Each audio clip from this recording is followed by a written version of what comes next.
حدیث نبی صلی اللہ علیہ وآلہ وسلم حضرت ابو ہریرہ رضی اللہ تعالیٰ عنہ رسول اللہ صلی اللہ علیہ وآلہ وسلم سے روایت کرتے ہیں، آپ صلی اللہ علیہ وآلہ وسلم نے فرمایا، موسیٰ علیہ السلام نے اپنے رب سے 6 چیزوں کے بارے میں سوال کیا۔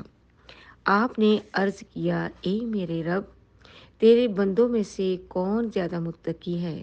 اللہ تعالیٰ نے فرمایا، وہ جو مجھے ہمہ وقت یاد رکھتا ہے اور مجھے کبھی بھلاتا نہیں۔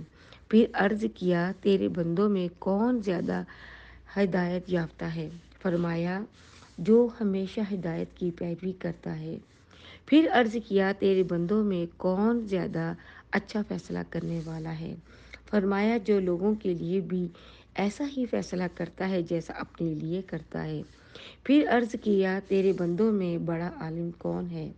فرمایا، وہ عالم جو کبھی علم سے سیر نہیں ہوتا اور دوسرے اہل علم لوگوں کے علم کو بھی اپنے علم کے ساتھ جمع کرتا رہتا ہے، یعنی دیگر اہل علم سے استفادہ کو عار نہیں سمجھتا اور ہر وقت اپنے علم میں اضافہ کرتا رہتا ہے۔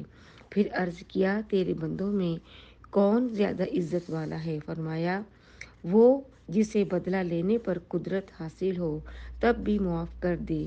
پھر عرض کیا، تیرے بندوں میں زیادہ مالدار کون ہے؟ فرمایا، جس قدر ملے اسی پر راضی ہو جائے۔ پھر عرض کیا، تیرے بندوں میں زیادہ فقیر کون ہے؟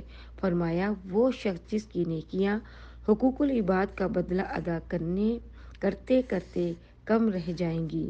پھر رسول اللہ صلی اللہ علیہ وسلم نے فرمایا، امیری یہ نہیں کہ بندے کے پاس مال ہو، بلکہ اصل امیری یہ ہے کہ بندے کا نفس بے نیاز ہو جائے۔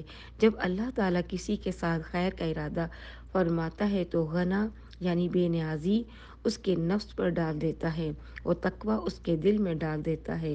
جب اللہ تعالیٰ کسی بندے کے ساتھ بھلائی نہیں کرنا چاہتا تو غریبی اس کی نظروں کے سامنے رکھ دیتا ہے، یعنی ہر وقت اسے غریب ہونے کی فکر دامن گیر رہتی ہے اور وہ اس سے نجات حاصل کرنے کے لیے ہر ناجائز حربہ استعمال کرتا ہے۔